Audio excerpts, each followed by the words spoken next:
somebody will give me thumbs up in a minute. As you all know, I already got the thumbs up from Rona and Teresa. So we are live. While everybody is sharing this over to their pages, I want to give you guys Melissa's got a thumbs up. I want to give you all a few minutes for people to log on and them to share this, but I am going to babble while we talk about the babble.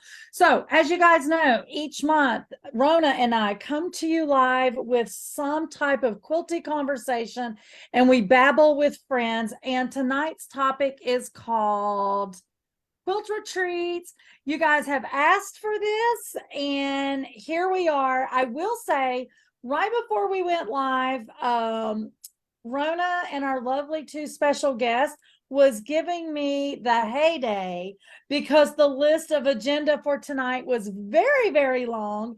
And they were making fun of me because at the bottom where I'd wrote Q&A if we have time, Rona's like, yeah, I'm over on page 3. Do you seriously think we'll have time? But we will always make it in time for sure and throw some question in. And of course, we always leave you guys wanting more. That means Rona and I can potentially do a part 2 of this conversation. So guys, I think we're ready to go. As you know, this is Quilt Babble Live, November the 14th, 2023, season 2, episode 3. Me and Rona. Rona, who is with us tonight? Get us started. Well, tonight you may recognize Miss Teresa Justice. She has been with us once before, so she's come back to join us. God bless you, Teresa, for jumping in with us again. And then now we have a newcomer, Miss Melissa Struttmann, who is a Quilt Retreat Center owner. She has a fabulous destination retreat center in Oklahoma. And Melissa, why don't you say hello and tell us just a little bit about your retreat center? Hey guys, Melissa Struttmann here with Osage Hills Retreat in historic Osage County, Oklahoma. And we opened our retreat center, my husband and I, and his name is Steve, in June of 2022. And we had a goal of having 20 retreats this past year, and we've almost doubled that. So we just want to have an area that people can come with their creative circle and gather and get their projects done uninterrupted in a beautiful setting. And we also have what we call individual retreaters retreats, where if you don't have a creative circle, you can come and meet and create your own circle. I love it. What is your web address, or how can they find out more about you online? OsageHillsRetreat.com, OSAGEHILLS retreat.com. We're also on Facebook and Instagram. Awesome. Teresa is here because she has planned many retreats. She has attended retreats. Teresa, tell everybody a little bit about yourself and your quilting history and whatever you want to share. Oh my goodness. So let's just, as far as retreats go, I will say I absolutely love retreats. And I mostly plan for local retreats with my quilt clubs and that sort of thing. But I have been to a retreat in Texas at the Red Barn Retreat Center. I don't know if you're familiar with that or not, but I found it so much fun to travel and to go to a place that has everything laid out for you.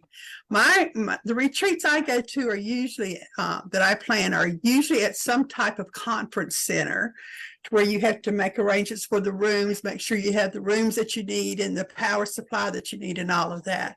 But I think it's a wonderful chance just to get away and sit and chat and eat and embellish it with your quilting sisters. That's why I like it. I love that Teresa validates right at the beginning. I love retreats. So if anybody was out there was unsure, hearing it from Melissa, she might be a little biased. And Rona's a little travel quilter, so she might be a little biased.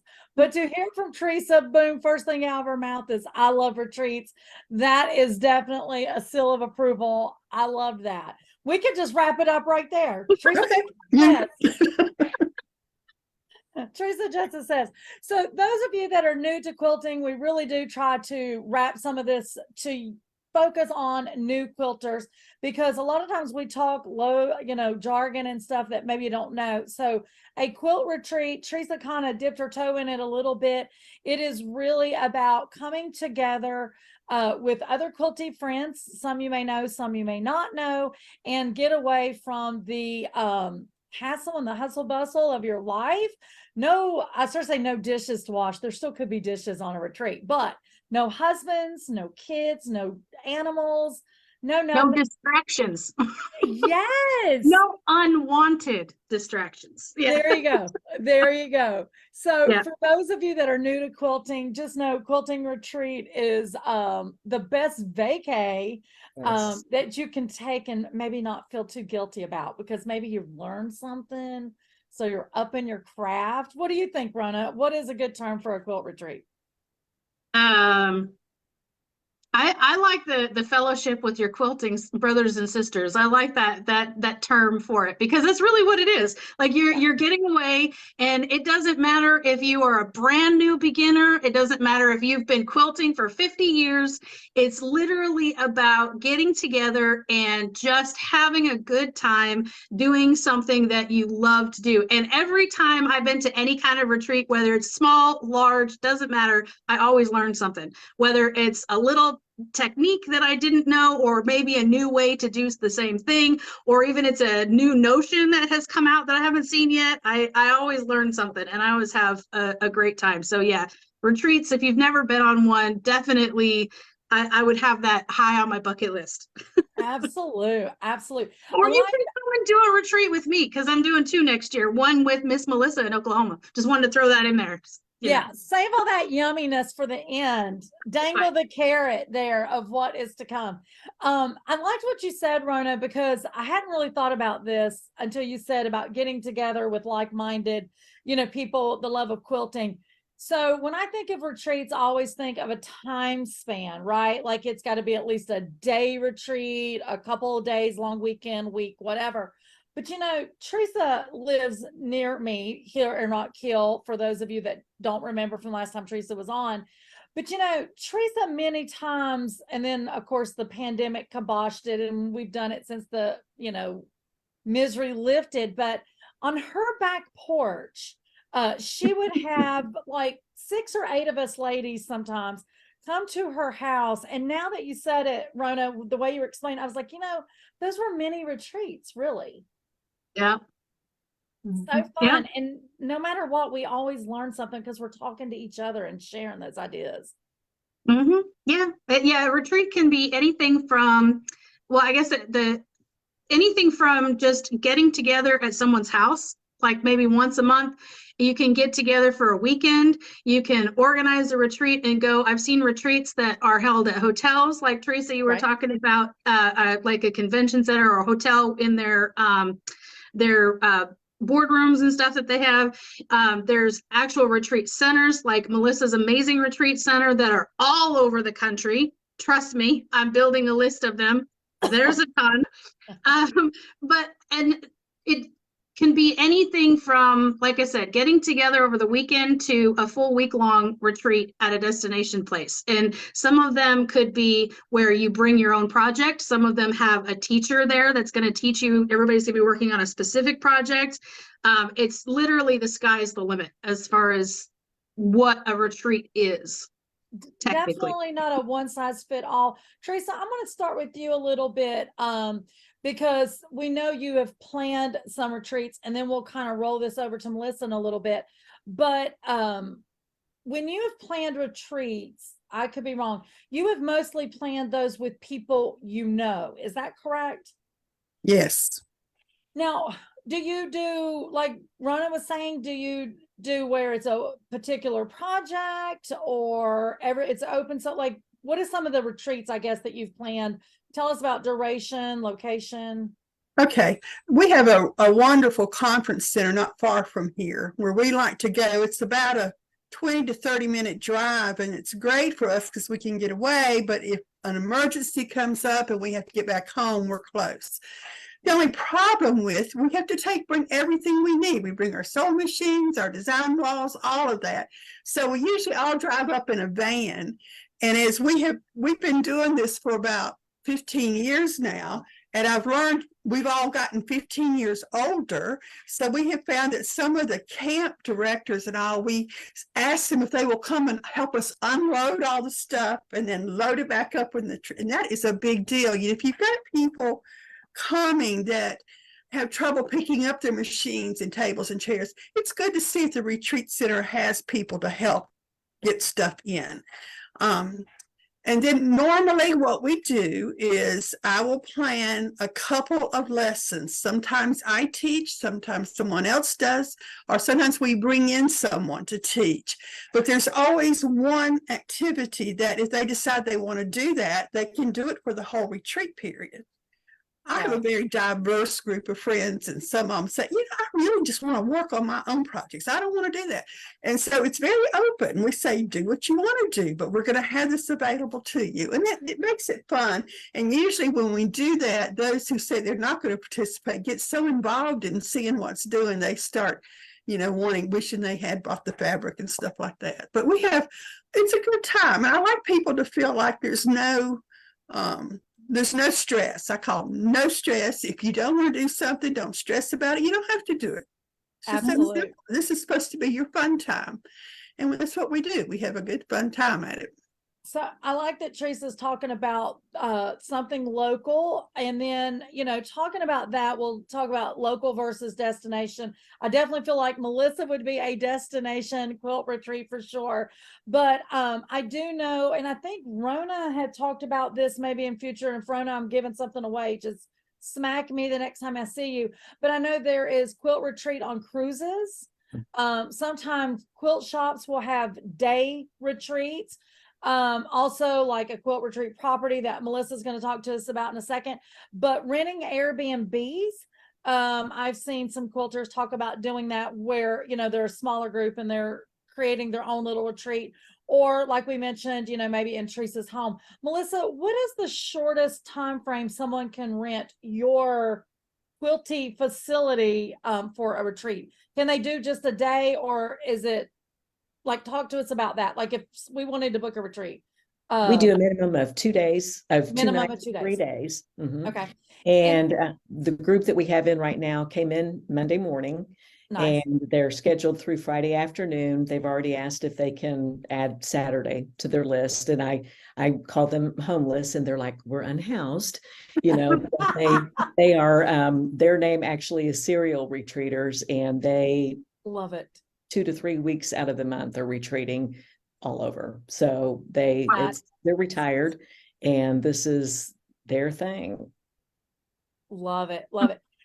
Teresa, you had mentioned where you guys are local and the particular facility that you guys rent, you're bringing in a lot. So Melissa, can you talk about not just your retreat center? I'm sure you did a lot of research before you opened your retreat center, but if somebody wanted to rent at a quilt retreat center, what is some of the things they can probably know that is there that could minimize some of that travel bulk?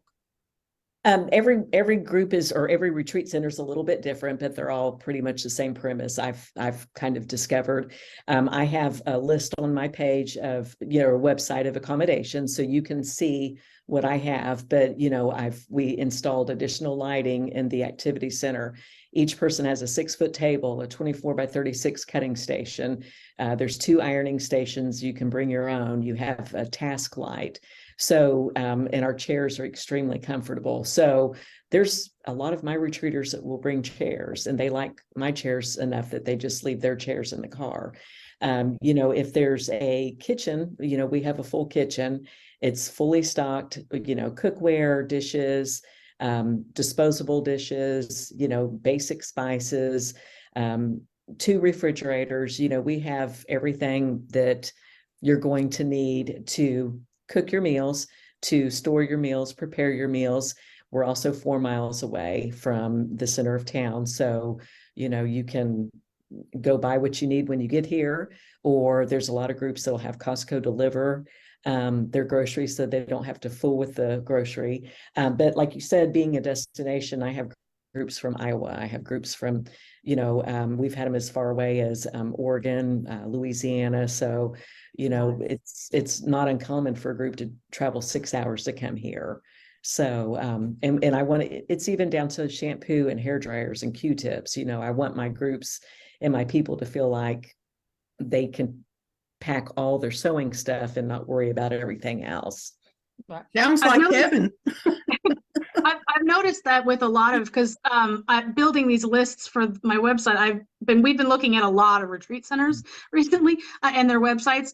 And the one thing that they generally have in common is almost all of them will have, like Melissa said, a list on their website of the amenities that they have at their location. So if you want to plan a retreat or attend a retreat at one of these centers, definitely check their website. If there isn't something there, ask. Because I mean, you definitely, especially if you're going to a destination and you're going to be driving there, you want to know exactly what you need to take and what you can leave at home. Because, you know, like Teresa was saying, they bring their design walls and stuff with them. Well, I know a lot of retreat centers, they have design walls there that you can use. So, you know, those are one thing that you could possibly leave at home. Or if they have, you know, like ironing stations and stuff set up, then you don't have to bring your big bulky iron, you know, that sort of thing. So yeah, definitely check out the sites. Rona, you mentioned on your site, you guys have been starting to collect a list of retreats. Remind everybody how to get to your website. It's ronatheribbiter.com. And yeah, so right now I have lists of all the quilt shops by state, quilt museums, quilt shows happening around the world. And we are currently in the process of building lists of the quilt retreat centers by state in the US. And we're hoping, fingers crossed, because there are a ton. We're hoping to have them up by Christmas. So if you're on my newsletter list, you'll be the first ones to know when they go live. So yeah. Absolute. So guys, we've talked about duration. In other words, a retreat has to be a certain time frame. We talked about activity. You know, Teresa blipped in with, it may be structured with classes or project driven, or maybe person focused. Like if you're going to a Kathy Holden retreat, Sue Spargo, that type of stuff.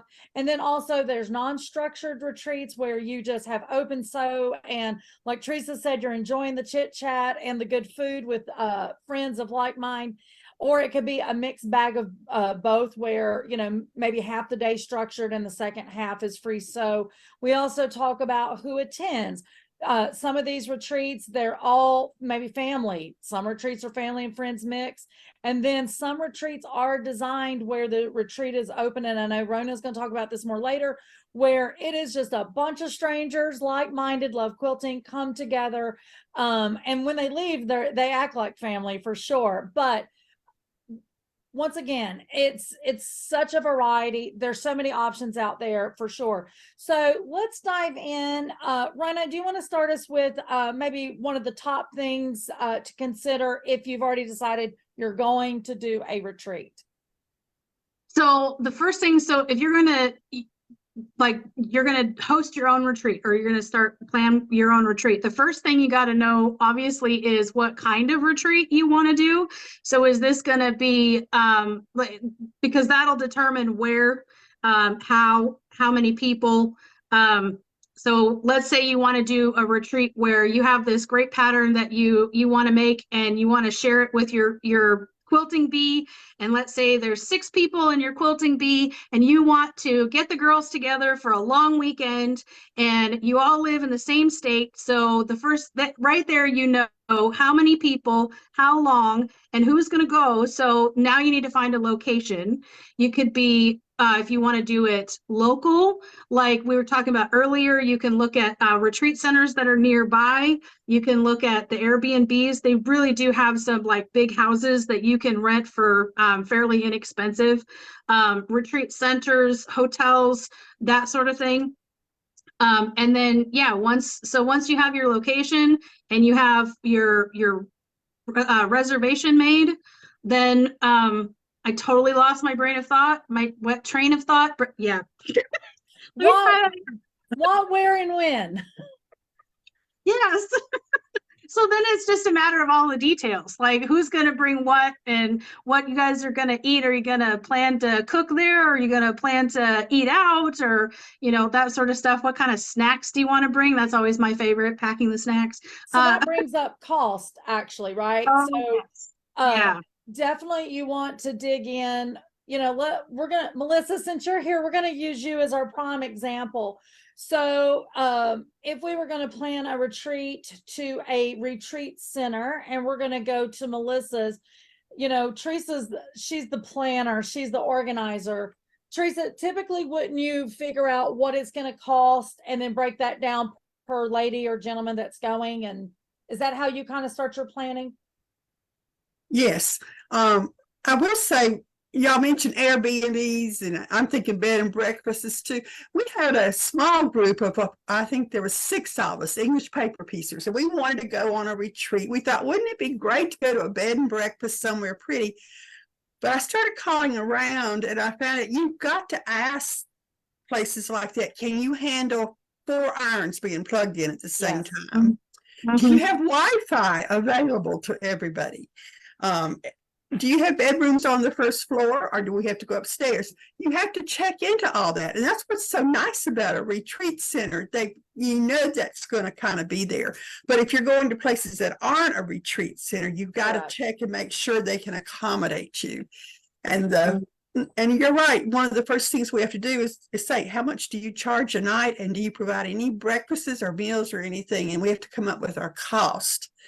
And then, and also find out how many people you know will be going, because I know at the retreat center or the conference center we normally go to, we have a minimum of 10. We pay for 10 whether we only have 8 there, but the center itself will accommodate up to 12 or 13. So we know our max is 12, our minimum is 10.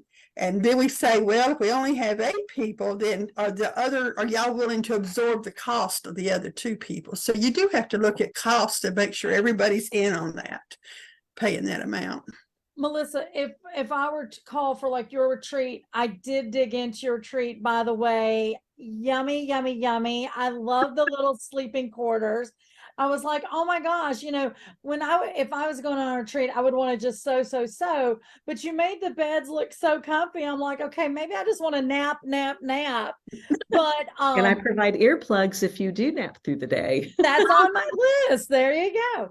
So with yours, is yours kind of like a flat fee? It doesn't matter the number of ladies.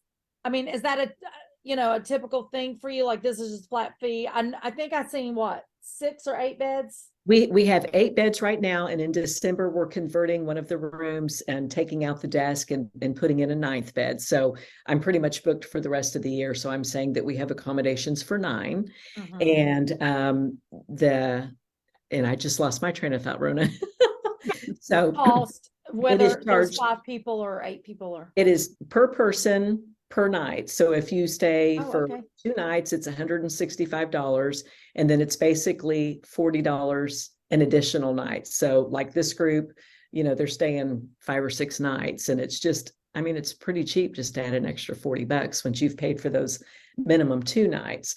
But I do have a minimum number of people you can bring. You don't have to bring 8, but you have to bring a high number, you know, to fill it. I don't combine groups. Some places that have 12 beds, 15 beds, 20 beds will let there be 2 or 3 groups, and you might need a minimum in your group. But when you come with your retreat group, it's just you ladies. But on the flip side, I also offer individual retreaters retreats where you come by yourself or with a friend, and you're meeting other people. So you know going into it that you're going to be one of 8 different ladies, you know, or 9 different ladies coming January. Those of you that are making notes, I think she brought up a great thing. Melissa said some retreats will allow you to restrict it just to your group, whether you're filling in all the beds or not. Others will add people in for you.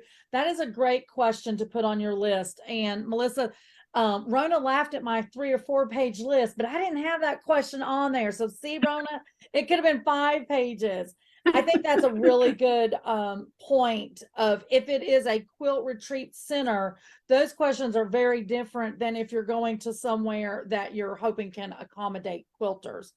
Right. And So some that was a really places good point. will let you rent whole house, you know, if it's a big place like that, you Yeah. know, that have 20 beds.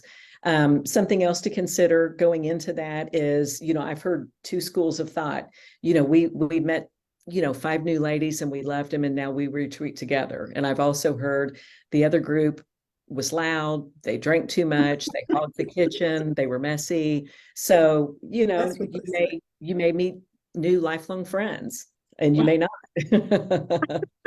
Exactly, exactly. So let's go back to cost a little bit, and I'm going to run through these real quick for those of you that are making notes, just so we can go to the next section. So on costs, we talked about the cost and the fees to actually register for the retreat.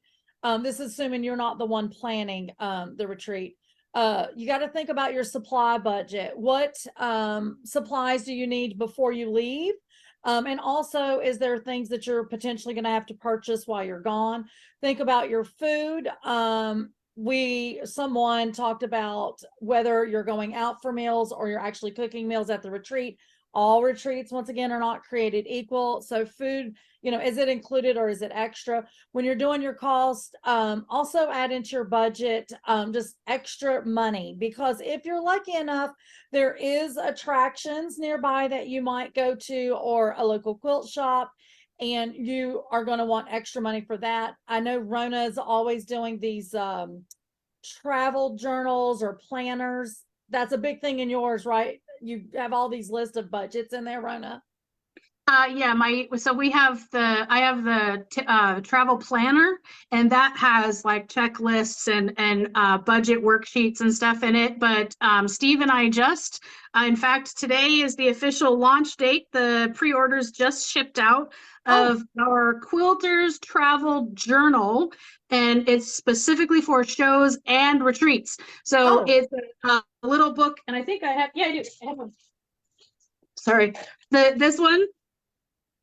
And it's very cool, heavy duty pages. So you can use pens, you can use pencil, and it's literally it's set up so there's 9 sections and there are 4 days for each section. So you can record all kinds of things, where you went, what you did, who you met, the projects you work on. You can tape in little swatches of fabrics that you used, techniques you learned, all kinds of stuff in the journal. And I didn't even realize all of that was happening today. So yay to you and Steve for that. Among other costs that I'm sure is on those lists that Rena's talking about, and maybe some of the quilt centers, quilt retreat centers have a little checklist of think about this, but transportation to the retreat. You know, are you driving? If it's destination versus local, you know, do you got to, as they say, take a plane, train, automobile?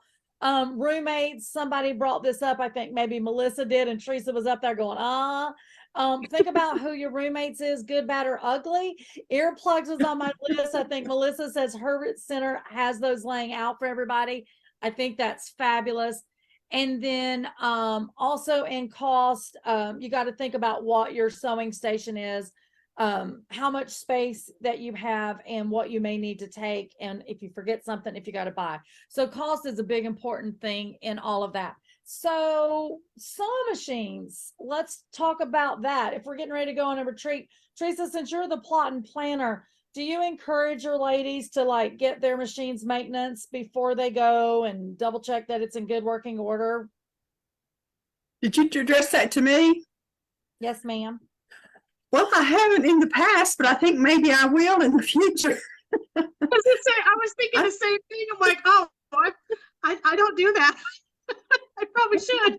Melissa, is that an encouragement that you do? You know, I would say make sure that it's working. If you have multiple machines, make sure it's not one that's been in your closet for 5 years. You're going to be severely disappointed. And I literally have on my, you know, what to pack, what to bring on my site. Don't forget your power cord, because you get so busy packing your sewing machine, you unplug it from the wall and the cord lays there on the floor. So if your husband is kind enough to drive 2 hours to bring you a cord, you can sew. If not, you can hand stitch, you know. Exactly, exactly. And I And do have groups that they'll bring an extra sewing machine and leave in their car in case this one fizzles out. They do have lady backup in the trunk. Yeah, I've gotten where I prepare a check sheet and I say, go down this sheet and it says things like power cord, your if you Phone need a drop charger. cord, your extension cords, I list all that on there. I said, now when you get ready to pack, just go down and check it off. And that way, and still ladies will show up without their foot pedal or their power cord or whatever. So disappointing. absolutely. Double So- checking those accessories. Fill your fill numerous bobbins before you go. Who wants to sit and wind bobbins when you're having fun with everybody? But definitely maintenance on your sewing machine before you go, because if you are traveling, like Melissa said, 2 hours, that is horrific to, your machine clunks out. But I also like the idea of, someone in the group maybe having an extra sewing machine in the event that anybody's down. But I do always take handwork with me, Melissa, anywhere I go, even if that's not my main project. I always have me some handwork because, sometimes you might not feel like just sewing, but you want the relaxation of that. Lighting is on the list for those of you who are taking notes tonight. Melissa brought it up at her place. She actually even has a task light, didn't you say, at each station? I know that's not always true at retreats, because I've been doing a lot of research the past couple of years. For all you SewEndipitious fans, I'm trying to plan a retreat. So Melissa, kudos for you for having task light, because And the lights extending can be the great power overhead, strips. but yeah, Yeah. Because, if you share a power strip, you have your phone, you have your task light, and you have 5 spots between you and your neighbor. So power cords are cheap. Just buy power cords for each of your clients. absolute. And then let's talk about open sew event or class. I thought it was really good thought process when you're doing your packing, not just about your hardware and stuff, but your project itself. What do I need to do, either this class or if I've got open sew? Like literally, Steve's got pictures that he was going to post. I don't know if he did or not, but the 3rd week of October, I had Husqvarna Viking conference in Florida, and I drove. So that meant I could load my vehicle with all things sewing, so I could sew in the room while I wasn't involved with conference, because I needed to do a store sample. And I pretty much, it's sad if you see the picture, I pretty much packed up my entire sew room and loaded in, and I didn't realize I had so much, but here I am pulling up at this 5-star resort, and I've got one person and they're having to bring those rolly things out for all my stuff. I mean, I'm talking like the massive 36-inch wide cut mat. Oh my gosh, it was quite embarrassing, but it was hilarious. So when I got to my room, luckily there was a lot of there was like the desk, and then there was like this table in front of the TV. I went and swiped every bit of that off and literally set up the station. Even though I brought my wool mat and iron, I took the ironing board and I created another layer. So I had this big, huge L shape. It was fabulous. But I did all my cutting prior to going. And I made a list of everything I needed to do to accomplish this quilt top. And I'm so thankful I did, because I really got to spend so much time just sewing. So a checklist for your projects, I think, is important. I want to add Go to ahead. that. Yeah. So when you're pre-cutting, I've seen a lot of people do that same thing, that like to pre-cut the project if they can, so that they just sit down and get to work. The one quick suggestion that I do when I pre-cut a project, because you're going to be taking it from your sewing room to another location, and the last thing you want to do is forget some of those pieces at home. So I label them. So each quilt block I put in a Ziploc bag, all the pieces together, or put them, like pin them together with a little sticky note or something that says, block A or whatever, and make sure that before you leave that all of those pieces get into your craft box that you're going to be taking your pattern in. Because Yeah, I've done that where I've gotten to my destination and I had an entire section that I left at home. So Yeah. I And literally, bring a backup project. That I learned too. I bring a Yes. backup project. Like Lisa, you were talking about bringing handwork, because what happens if you're on a 4-day retreat and on day 2 you finish your project? 100%. Take 2 or 3 Overpack. projects. Overpack your projects. Yeah. Absolutely. And I will tell you, even though I pre-cut for you newbies out there, I did take extra fabric, but because let's be real, we're going to sew something wrong because we're talking to our neighbor. Now, in Florida, I didn't have a neighbor. It was just me and the TV. But like Teresa said, it's the fun of talking to your people. So, Teresa, have you ever made a mistake while you're at retreat? No.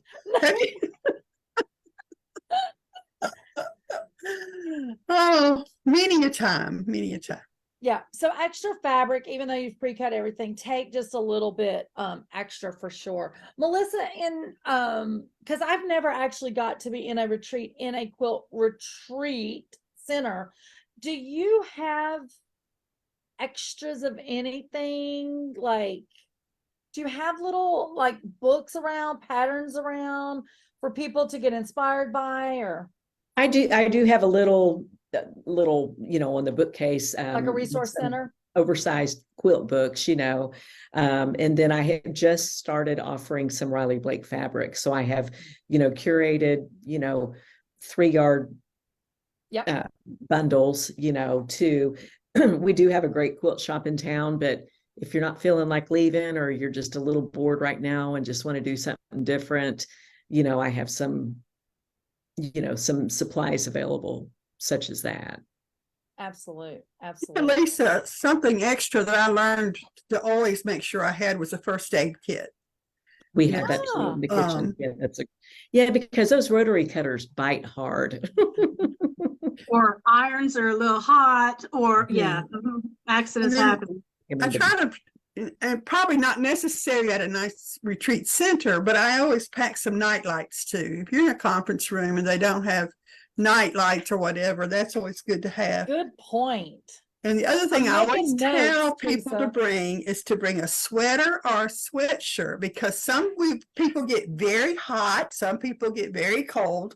And I said, you can put a sweater on to warm up, or you can take it off if you're hot.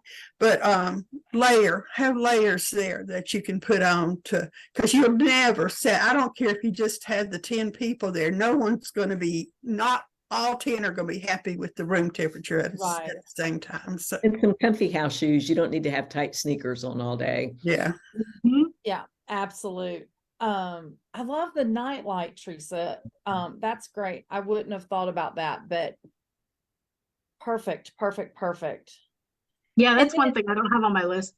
It's a nightlight. I know. I'm sitting here adding I so I used to can use my phone though for a light, but Well, and I recently bought little night lights and put on each of the nightstands because we had a power outage, and a couple of the ladies had left their phone charging to be undisturbed at their table, and any house is pitch black at night. So at least if they see that, if they can't remember where the bathroom is, and then in the hallways, I have those motion sensor lights. So when you walk down the hallway, they pop on, so you don't have to turn on all the lights if you're just, sneaking into the kitchen to get something to eat.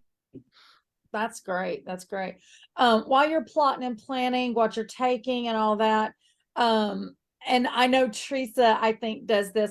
So some retreats, you may do a little gift exchange or some kind of game with an exchange, or you exchange gifts with roommates. So if there's some type of swap going on, definitely know that early. So most of the time we are all sewers. So it is probably something that you've handmade. You want to make sure that you get on top of that and don't wait to the last minute. Teresa, do you guys do something like that? Oh, we do. We do what we call a goodie bag. And we challenge everybody to make something for everybody that's coming, and that goes in the goodie bags. And then we have just different little things in there. a lot of them are handmade. And then when we first get there, we can hardly wait to get into our goodie bags. And one of our members a couple of years ago said, I think we should wrap our gifts. So now we unwrap them. It's like Christmas morning. That's Take them out. fun. And we say, okay, we're going to unwrap this gift right now. And everybody digs in and finds that gift. And so we get so many cute little things. And it's just a lot of fun. And it doesn't have to be anything really expensive, you know, especially if it's something you've made from your scrap fabric at home or something. But it's just a lot of fun to get these little things. So That is so cool. Earlier, I want to say something real Yeah. quick. When I went to the first time I went to the retreat center in Waynesville, North Carolina, in the Ponderosa, yes, so I went there to take pictures of this super fun group of ladies that they are a quilting group that met at a quilt retreat and became friends, and they retreat together all the time. And anyway, they do the same thing where they will make something and do a gift exchange. Well, one of the ladies had an extra one that she gave to me, and what she did is she did embroidery on a bunch of tea towels, and it was the cutest things, fun sayings and stuff. And I have mine in the bathroom because it was a funny, very funny. That I don't know if it's appropriate to say, but.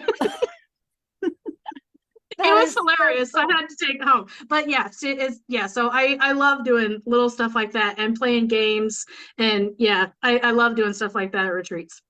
Yeah. And I do think have a it's couple. fun. I do have a couple of groups that we have a big rolling cart for everyone to bring their stuff in, and they'll pile on what I would call yard sale stuff or swap stuff. So I Yeah. don't need this pattern anymore. I don't need the rest of this fabric anymore. I'll never use this doodad. And then, you know, they all just take Do what an they exchange. want and leave what they want. Yeah. Or That they is really can cool. price it. And That is really neat because, you know, previously loved, right? Now yes. one man's trash is another man's treasure. I love that. We're headed down to the end here. I just want to bring food back up one more time. We've talked about sometimes you may be preparing your own meals depending on where your retreat is at. If it is a retreat that is planned by a particular person, and I'm going to use Sue Spargo, for example, some of those bigger retreats, the food is already plot and planned for you. So if you are planning on to attend something like that, please make sure, and this is the nurse in me, if you have food allergies, or if you're like Lisa, you eat like a 2-year-old, make sure there is some options out there for your, you know, food or nourishment needs. Don't just assume there is going to be something for you to eat, because if it is planned meals, usually they are pretty precise to help keep costs down. Right. Melissa, I used to go with a bunch of girls, all of us nurses, every year around the week before Thanksgiving, we would go rent a cabin up in the mountains. And oh my gosh, we loved the full-on kitchen because all of us would get in there and cook our favorite dishes. And then we would have leftovers. We would usually cook the first night or two. And then after that, we just lived on leftovers. So Yes. I did love the kitchen in your place. I will say it looked like a great place to share a meal. Mhm. Most of my ladies will, because breakfast is kind of funny for people. You're waking up at different times. Some people live on coffee first thing in the morning. So generally speaking, most people, you're on your own for breakfast. And then, you know, you'll cook lunch, I'll cook dinner, you'll cook lunch tomorrow, you'll cook dinner tomorrow, and then we'll eat on leftovers or go out to eat. Absolute. So let's get into some Q&A. Have a couple of questions prepared. So Michelle, we're going to start with you. What is a misconception about a quilt retreat center such as yours or in general? Yeah, I've had calls of people saying, yeah, I want to book a retreat for my family. There's 43 of us. And, you know, we're looking at, you know, Saturday. So they've clearly not read the website. And, you know, we have had some co-ed situations, but we're not, you know, really set up for co-ed, but you do you know, if that's something that, you know, you're good with, but we cannot accommodate 40. So, you know, I get calls like that. And then, you know, people are always asking, do you provide food? Do you have other groups in? And, you know, I would say many of the questions that I'm asked, if you read the website, you would get all the answers. I mean, each of us retreat centers, you know, want to appeal to the largest audience. So we're going to give you all the information we can on our website. So get on there and read. But I think a lot of times read. But I think sometimes people just Google and, you know, retreat center near me, not taking into consideration, I'm not a yoga retreat center. You know, obviously, you know, we have scrapbookers, we have paper piecers, you know, it's, even though it's, I call mine a craft retreat center to try to be all things to all people, but the majority of my retreaters are quilters. Absolutely. Teresa, I'm going to ask you a question, and then we're going to go over to Rona so she can give us the Rona what's happening in her life and in the near future. So Teresa, are you able to share one of your favorite retreat moments or a funny story that happened while you were on a retreat? I thought about this all day. There's been so many funny things. But I think one of the funniest ones we had, it was a retreat at this conference center, but there was about 30 of us there. It was sponsored through the, I don't know if this is when the Amy Griffin, who used to be a quilt shop owner, she would have planned this retreat. And we stayed in cabins on the property. And then we would walk to the lodge where we had our machines and everything. And little did we know that snow was predicted. And we got about 6 inches of snow that day. No one of us were prepared. Most of us came down in our slippers, and some still had their jammies on when they came. And we had to get back to our cabins. Oh well, we all said, we'll just sleep here, but there was no room. You just put your head down on your table.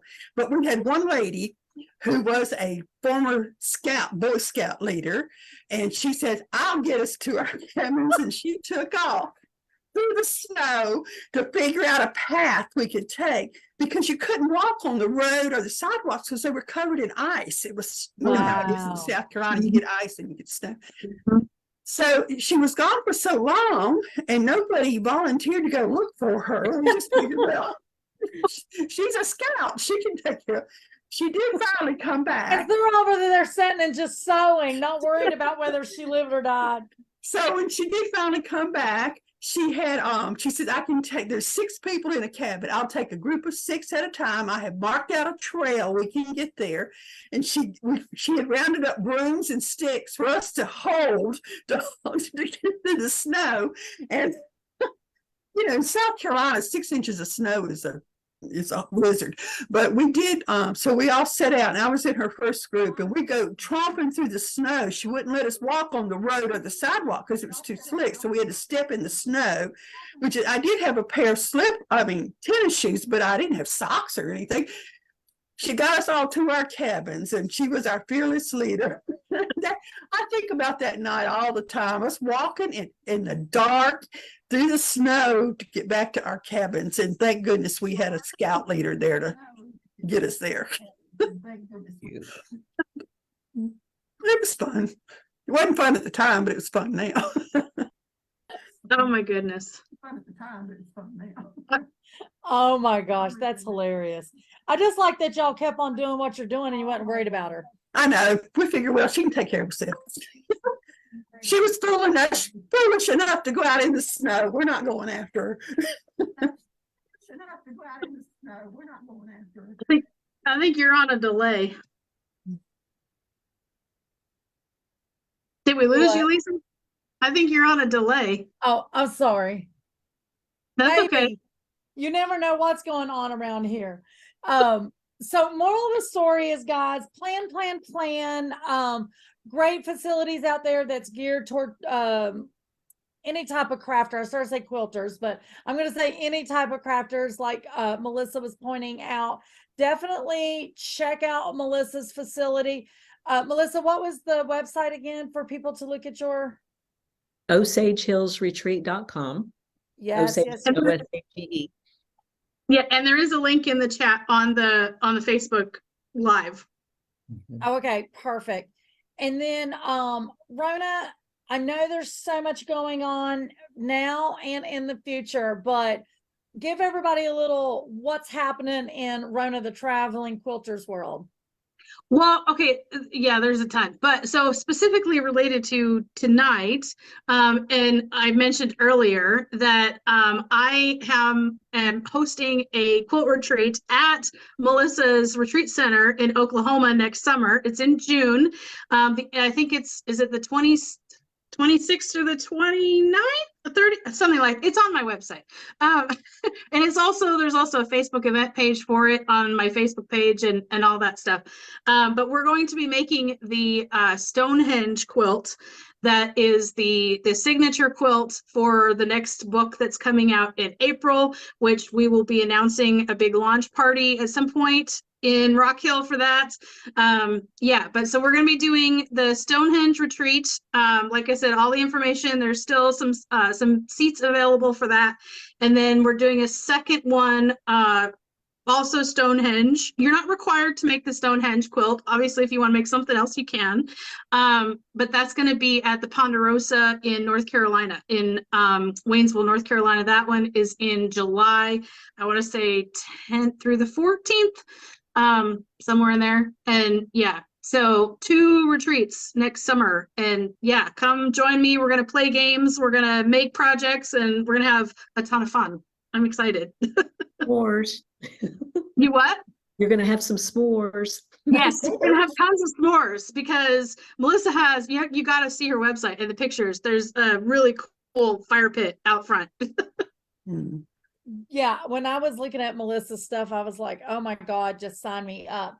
But I do love, Melissa, that you pointed out that you're not available in 2 days. You know, like people really need to plan this in advance. You've already said, you know, you're booking already way into 2024. Teresa, I know you all do yours once a year around the same time. Do you book that literally a year in advance? We do. We put a deposit for the next year while we're there. Yeah. Yeah.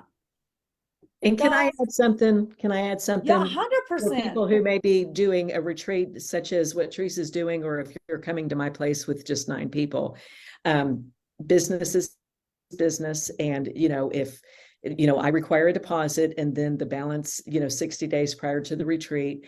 I've not had this happen personally, but I'm on retreat owner pages where, or retreat pages where someone says, you know, one of our people dropped out and we have a retreat in, you know, Illinois starting tomorrow.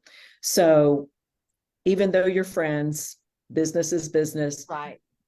Collect your deposit from each person. And then at 60 days, collect your balance instead of saying, oh, just pay me the day of the retreat. Because if you have no skin in the game, it's really easy to say, I've got a thing, I'm not going to be able to come. 100%. But if you paid for it, then you're either going to get a replacement or you're going to come, but you're hurting everyone else in the group if you have a thing come up. So, and you know, some things are legitimate. There's surgery, things like that.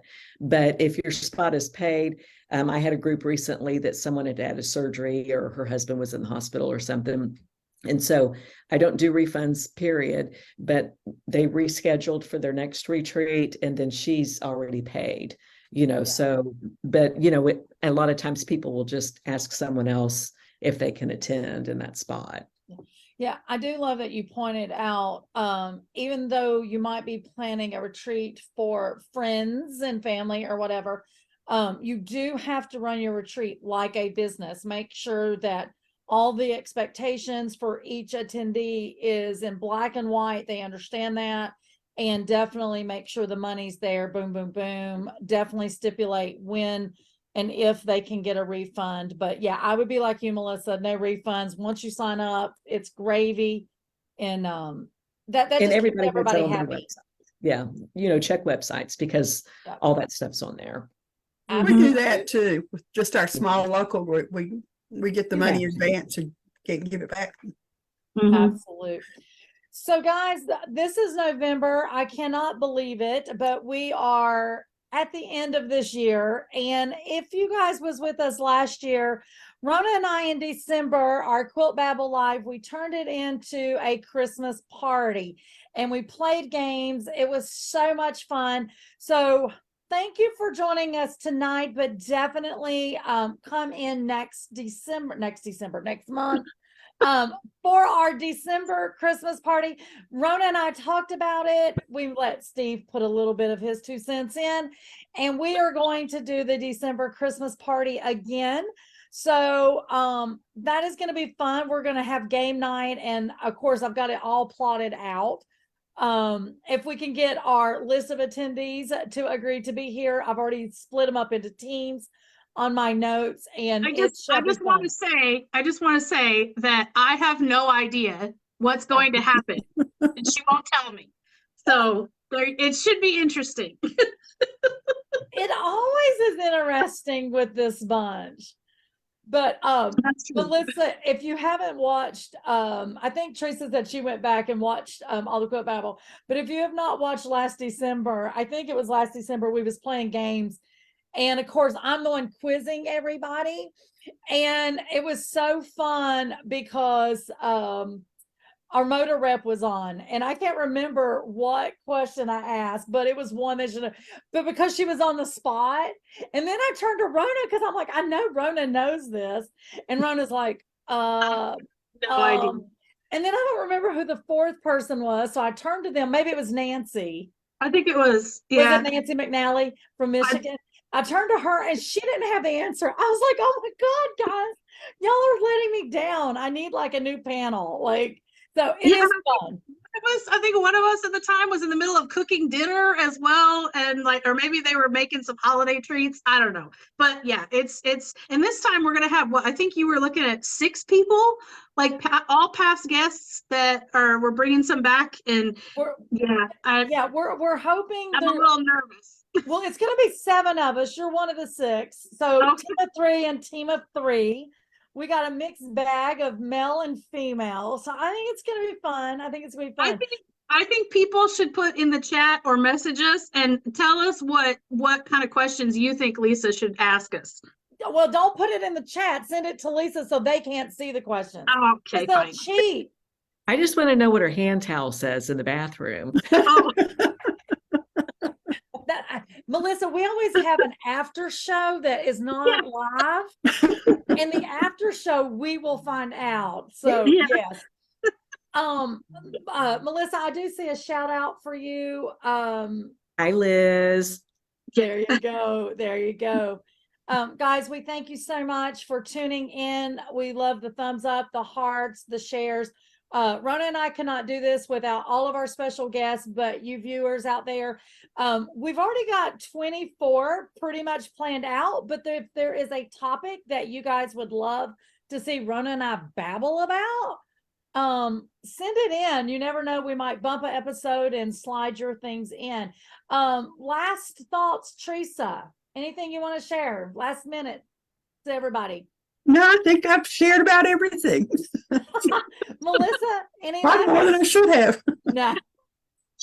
You know, if you're going to come and do a retreat, have a theme, do it around somebody's birthday. You know, there's a holiday almost every month. Yeah. Have it around flamingos, you know, do something fun. I love the goodie bag where everybody makes a little thing for each person, because then automatically you want that pattern to do that, to make it for other people. Make it fun. You know, it's already a stinking blast. Just make it funner. Absolutely. Guys, it's Lisa Baker with SewEndipitious here in Rock Hill. Over to my counterpart. It's all yours, girl. What? I don't know what I'm supposed to say. Put me on the love Rona. Okay, I love Rona. Oh wait, no.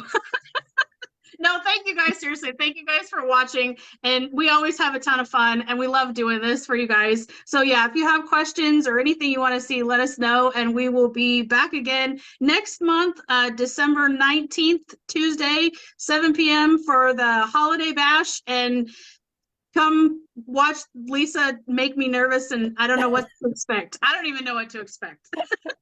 Good night, guys. Bye.